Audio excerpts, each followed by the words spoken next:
स्वागत है आपका जागृति क्लासेस लर्निंग ऐप पर। तो क्लास 11th में अपन टॉपिक पढ़ रहे थे गति के समीकरण। तो गति के समीकरण में आलेख विधि से गति के समीकरण निकालना अपन ने पढ़ा था पिछली क्लास में, और विभिन्न प्रकार के ग्राफ पढ़े थे। टोटल 15 तरह के ग्राफ, और उसके बारे में डिटेल में हर ग्राफ क्या प्रदर्शित करता है ये अपन ने पढ़ा था। तो आज की क्लास में हम पढ़ेंगे कि कलन विधि से गति के समीकरण ज्ञात करना। किस विधि से? कलन मतलब अवकलन और समाकलन। और अवकलन समाकलन मैं आपको बता चुका हूँ। इसके साथ हमने एक और जीरो चैप्टर तैयार किया है, ध्यान से सुनिएगा मेरी बात। वो जीरो चैप्टर जो है दोनों हिंदी मीडियम इंग्लिश मीडियम दोनों के लिए कंबाइंड है, जिसमें जितनी भी गणित फिजिक्स में यूज आती है, सिर्फ सदिश को छोड़ के, सदिश जब आएगा तब देखेंगे। उसके अलावा 4 से 5 क्लास में मैंने पूरी की पूरी गणित को वहाँ पे आपको समझाने की कोशिश की है। वह एक वीडियो आप 4 से 5 बार जरूर देखें, आपको बढ़िया से दिमाग में सेट हो जाएगा पूरा मामला। अब आओ इधर वापस। तो गति के समीकरण एक समान त्वरण के लिए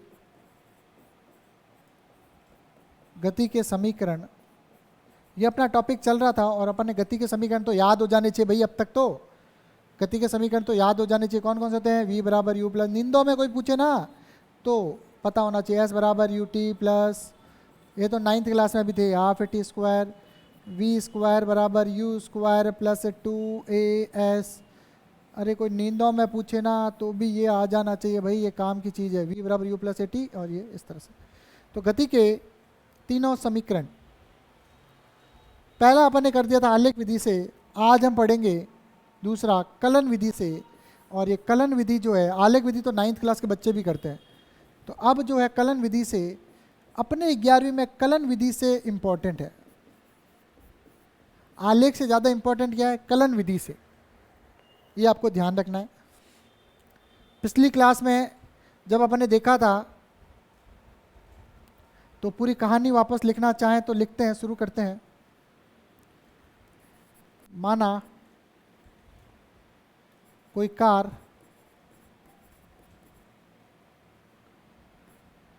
t बराबर 0 पर स्थिति x पर u वेग से गतिशील है। कार t बराबर 0 पर स्थिति x पर u वेग से गतिशील है, तथा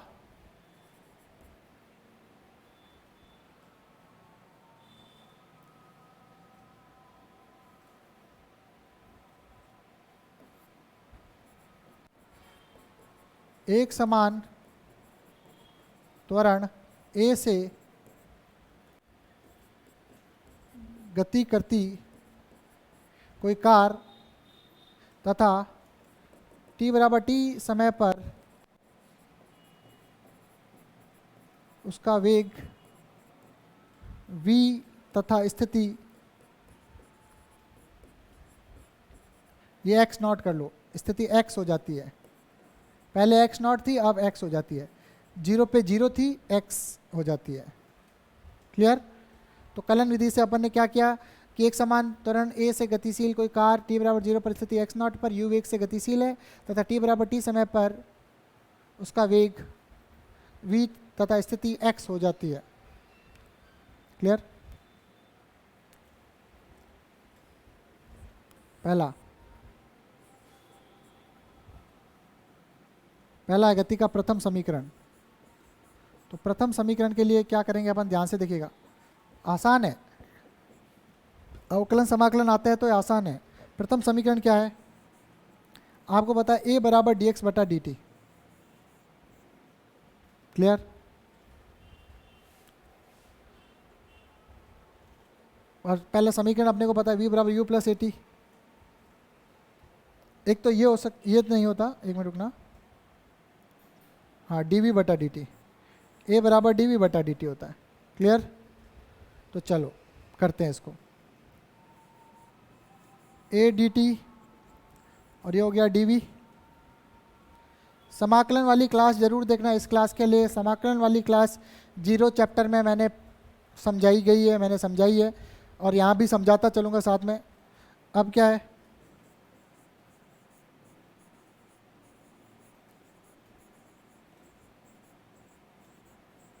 समाकलन करने पर तो मैं ऐसा करता हूँ, dv को इधर रख देता हूँ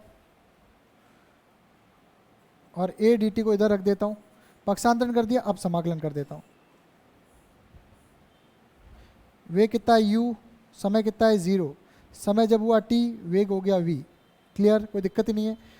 जब समय था 0, समय का है ना अवकलन समाकलन, तो समय है जब 0 तो वेग है u, समय जब हो गया t तो वेग हो गया v। क्लियर।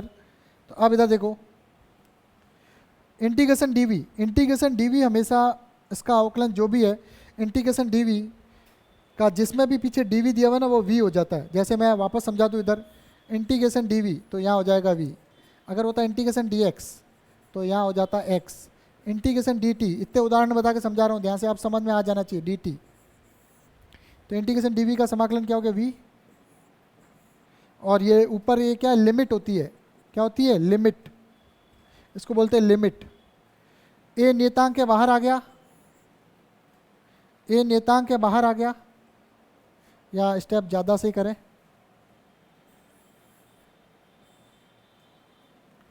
चलो u से v dv, a नियतांक के बाहर आ गया, dt 0 से t, एक एक स्टेप करके बताते बस।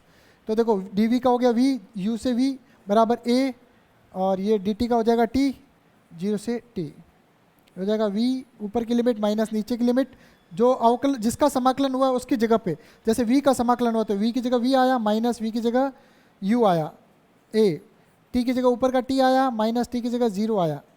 ऊपर की लिमिट माइनस नीचे की लिमिट होता है, हमेशा ध्यान रखना। ऊपरी लिमिट, ऊपरी सीमा माइनस निचली सीमा होता है, ये याद रखना। क्लियर। तो ये हो जाएगा v माइनस यू बराबर ए टी, और ये हो जाएगा v बराबर u plus A T. Clear.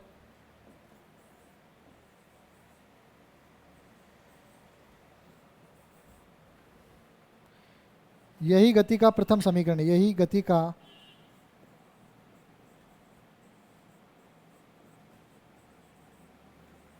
का प्रथम समीकरण है। क्लियर। ये हो गया भाई यहाँ तक पहला समीकरण। अब आते हैं दूसरे समीकरण की तरफ।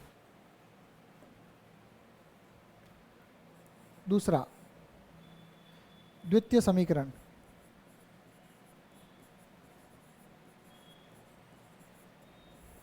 दूसरा ये वाला विस्थापन वाला दिख रहा है आपको, दूसरा समीकरण लाना है। तो एक हो गया a बराबर डी वी बटा डी टी, दूसरा आएगा क्या, v बराबर डी एक्स बटा डी टी। 5 डी एक्स कितना हो जाएगा, v डी टी 6। क्या करेंगे, समाकलन,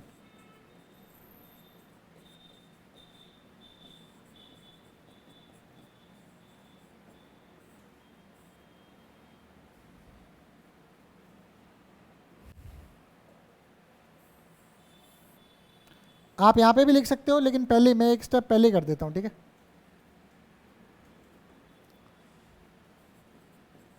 समीकरण 4 से मान रखने पर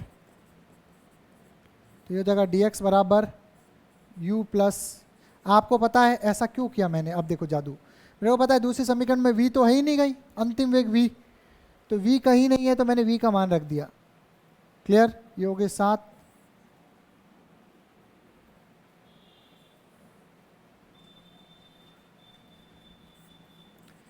u plus A T D T. Limit लगाओ भाई, समाकलन में लिमिट लगाओ। तो समय में, समय 0 पर ये कितना था x नॉट, और समय t पर ये कितना हो गया x। क्लियर। 0 पर x नॉट स्थिति थी और t पर कितनी हो गई, x स्थिति हो गई। अब इसको और थोड़ा सा करें तो देखो ध्यान से, मैं इसको पूरा खोल के बताता हूँ। x नॉट x dx बराबर, इसको करूँ लिमिट, ऐसे समाकलन भी अलग अलग तोड़ सकते हैं, ध्यान रखना। तो मैं इसको दे सकता हूँ u dt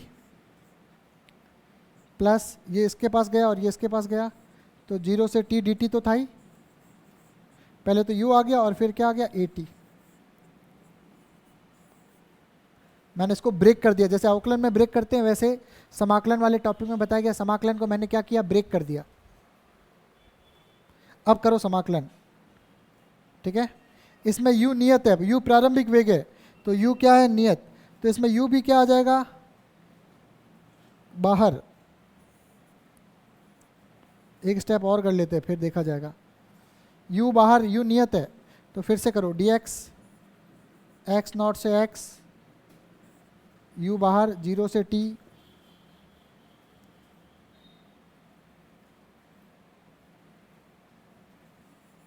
dt, और यहाँ पे मैंने थोड़ा सा ये dt है पर ये at है, ध्यान रखना, ये a और ये t, at dt मल्टीप्लाई किया तब, तो u बाहर आ गया dt प्लस 0 से t, a बाहर आ गया क्योंकि a नियत है, और ये हो गया t dt। इससे आसान भाई कुछ नहीं हो सकता, ध्यान रखना, मैंने बिल्कुल टुकड़ों में किया, बड़े आहिस्ता आहिस्ता, यहाँ तक आप देख लो भाई। जो किया मैंने u प्लस at dt को अलग अलग कर दिया तो u dt हो गया और एक और at dt हो गया, और u नियत था बाहर ले लिया, a नियत था बाहर ले लिया। अब आपको समाकलन दिख रहे होंगे, ठीक है, छोटा सा समाकलन।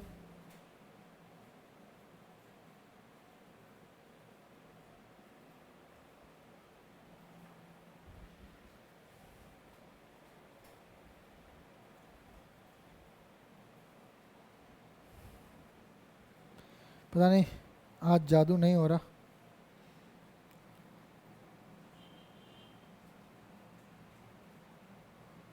चलो अगले पेज से करते हैं, पर ये याद रखेंगे भाई, ये वाला स्टेप वापस लिख देते हैं। क्या था, dx x नॉट से x बराबर u integration dt plus a integration t dt 0 से t और 0 से t, ये था, मैंने एज इट इज लिख दिया। समीकरण नंबर कितना था, 10, ये 10 मैं वापस बताने के लिए 10 ही रखा है यहाँ तक, ठीक है। अब dx का समाकलन क्या होगा, x बताया हुआ है, u dt का कितना होगा, t बताया हुआ है, a t की पावर 1 का कितना होता है, तो जितना भी पावर 1 है तो एक पावर बढ़ जाएगी और वही नीचे आ जाएगा, ये ध्यान रखना। समाकलन में जितनी भी पावर होती है उसमें एक पावर जुड़ जाती है, जैसे 1 है तो 2 हो जाएगी, अगर पावर 2 होती तो 3 हो जाती, और जो ऊपर पावर में आया वही बट्टे में आता है, ये ध्यान रखना। अब ऊपर की लिमिट माइनस नीचे की लिमिट, अब ऊपर की लिमिट माइनस नीचे की लिमिट, ऊपर की लिमिट माइनस नीचे की लिमिट, अब ऊपर की लिमिट माइनस नीचे की लिमिट, तो 0 का स्क्वायर बटा 2 तो 0 हो गया, तो ये हो जाएगा x minus x not ut plus at square, और ये आधा आ गया हाफ, तो 10 के बाद ये कर दो 11। Clear, x minus x not बराबर s रखने पर अंतिम स्थिति माइनस प्रारंभिक स्थिति,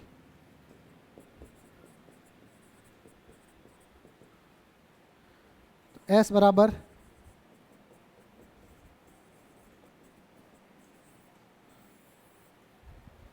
s बराबर ut plus half at square. यहाँ तक आगे बच्चों दूसरी समीकरण या गति की द्वितीय समीकरण है।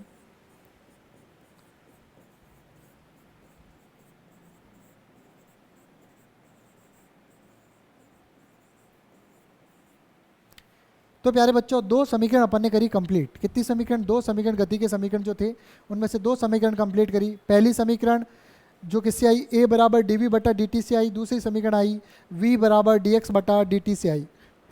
क्लियर। अब आते हैं तीसरी समीकरण, थर्ड।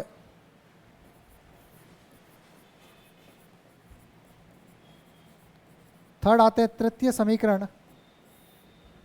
तो तृतीय समीकरण से शुरू करते हैं, ध्यान से देखना। तृतीय समीकरण में जो है, अब अपने तो देखो दो ही तो रिलेशन थे अपने, a बराबर डी वी बटा डी टी और v बराबर डी एक्स बटा डी टी। अब कहाँ से लाएंगे तीसरा रिलेशन। और तीसरी समीकरण जो क्या होती है वो अपने को पता होनी चाहिए। वी स्क्वायर बराबर यू स्क्वायर प्लस 2as। मतलब तीसरे में ये है कि टी तो होना ही नहीं चाहिए, तीसरे में टी तो होना ही नहीं चाहिए। तो अपन क्या करेंगे, तो ध्यान से एक बार लिखेंगे गति के प्रथम समीकरण से, चूंकि ए बराबर कितना होता है dv बटा dt, श्रृंखला नियम से, किससे भाई, श्रृंखला नियम से, तो a बराबर dv बटा dt को अलग अलग लिख दिया, इधर dx कर दिया, इधर dx कर दिया। श्रृंखला नियम में बताया था ऐसा कर सकते हैं, वापस काटोगे वापस वही आ जाएगा। तो ये हो गया 12 के बाद ये थी 13 और ये मान लो 14। चूँकि a dv बटा dx और ये हो जाएगा वेग v 15, और वेग यहाँ लिख सकते हैं dx अपॉन dt, चूँकि dx अपॉन dt कितना होता है, वेग v होता है। तो dx अपॉन dt क्या हुआ, वेग v, तो मैंने इस dx अपॉन dt को वेग v रख दिया। अब मैं क्या करूँगा, dv को एक तरफ, x वालों को एक तरफ ले जाऊँगा, तो मैं इसको लिख सकता हूँ a dx, a और d में कंफ्यूज मत होना, ठीक है, ध्यान रखना, a dx और ये हो जाएगा v dv। अब क्या करेंगे, समाकलन करने पर तो a dx v dv, देखो v टाइम के साथ चेंज होगा, तो v तो नियत है नहीं और a नियत है। क्या है, जब प्रारंभिक वेग u था तो विस्थापन था x नॉट, जब वेग v हुआ तो विस्थापन था x, थ्योरी में लिखा है अपन ने डेरिवेशन शुरू करने से पहले। तो अब बात करो a dx का समाकलन कितना हुआ x। अब देखो v की पावर कितनी है 1, 1 में एक जोड़ेंगे कितना आएगा 2, और वही 2 नीचे आ जाएगा u से v। a x minus 0 v square बटा 2 माइनस यू स्क्वायर बटा 2। क्लियर। अब यहाँ पे आ जाएगा x माइनस एक्स नॉट बराबर क्या रखने पर, s रखने पर, तो ये हो जाएगा as और ये हो जाएगा v square minus you square बटा 2, 2 इधर आ जाएगा, तो ये हो जाएगा 2as बराबर v square minus you square, और v स्क्वायर बराबर यू स्क्वायर उधर चला जाएगा 2as के पास, 2as, तो ये 17, ये 18, ये 19 और कुछ भी ये डाल दो 20। यह गति की कौन सी समीकरण है, तृतीय समीकरण है। तो इस तरह से हमने गति के तीनों समीकरण को दोनों विधियों से हल कर लिया, डेरिवेशन कर लिया। पुनः एक बार चेक करो, इस वीडियो को आपको 2 बार देखना पड़ेगा। ये वाला नियम में यहाँ पे जो नियम काम आए हैं वो मैं वापस बता देता हूँ, समाकलन के जो नियम यहाँ काम आए हैं। एक तो काम आया इंटीग्रेशन dx ऐसा कुछ, तो उसका हो जाता है x, ठीक है।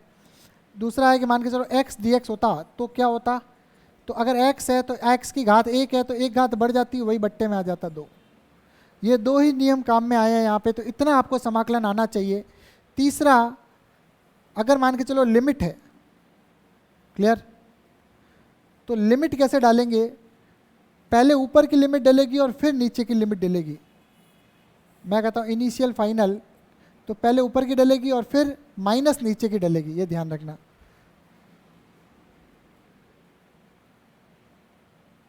अगर मैं इसको ए बी लिखूँ तो क्या होगा, सुनिएगा मैं बता देता हूँ।